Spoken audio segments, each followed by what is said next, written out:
Hello and welcome to the Playopolis YouTube channel. I'm Rebecca and we're going to be looking at a game called Attack of the Jelly Monster.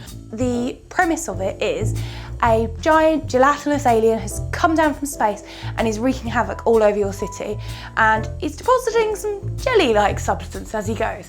So you're tasked with gathering as much jelly as you possibly can. Trouble is, everyone else is trying to gather it too, so there's quite a bit of fierce competition. The city's comprised of lots of different districts which offer different rewards. So you've got straight up jelly tokens, which are just points at the end of the game. You can also get jelly pod tokens, which are the same points, but you don't know what's on them until you flip it around and reveal it.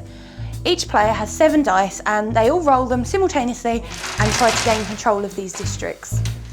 The heck's go away! Oh, damn you! I can't see, Daniel, your hand is in the way. Ah! I'm blocking it.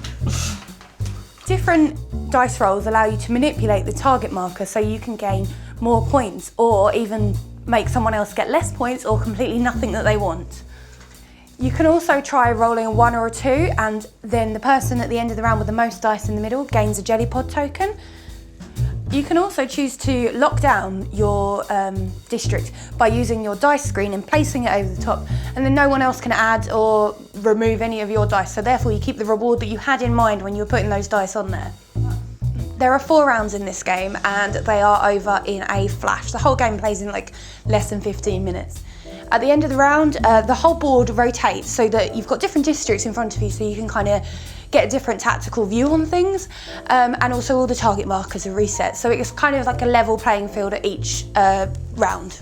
So initially when we got this game out, I thought, wow, this seems simple, just put all your dice on the one in front of you and try and get the most amount of points. But because of the haste that it's played in, it's very easy for someone to just completely mess you up. For instance, there's one district where the jelly scores are 0, 1 to 8, and I would be like, oh, okay, moving the thing down to an 8 to get the maximum amount of scores, and then Jamie would come along and just move it back up to 1, so I'd end the game with just 1 jelly point, even though I put a lot of dice behind that. So you have to really think about what you're doing with your dice when you do it. And that's also why the lockdown thing is more important than perhaps I was using it in the game, because if you lock that district down, no one else can mess with it, and I think I possibly should have used that a lot more. So the districts are 2-sided, so on your first game it tells you, as most things do, to use a certain sides, like the more simpler ones, which are just the tokens, the jelly tokens and the jelly pods.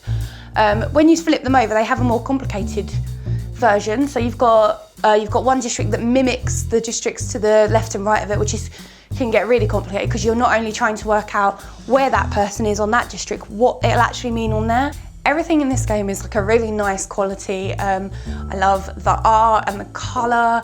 The only thing that I don't like quality-wise is the round marker. It's just 2 bits of cardboard kind of shoved together, which you have to completely remove at the end of each round. So on multiple plays, that's going to get worn. And I would have just, there are better ways of doing round markers than that, and I just don't like it. But I'm nitpicking with that. Like I said, the art is really visual and bright and colourful, and you want to look at it. Thematically, don't know if I felt like I was collecting jelly from an alien monster, but maybe that's just me. But I don't think you even need it. I think because the game is so quick, you don't need to feel like really drawn into a story there. So we played, the first few games we played as a 5-player game, and I loved it. I loved the sheer chaos, like the first 2 rounds, we're very quietly just placing our dice and getting some minimal points. By our second game, it was just chaos because the speed, like I said, this game plays in 15 minutes for 4 rounds with 5 people. I don't know many other games that play as quick as that.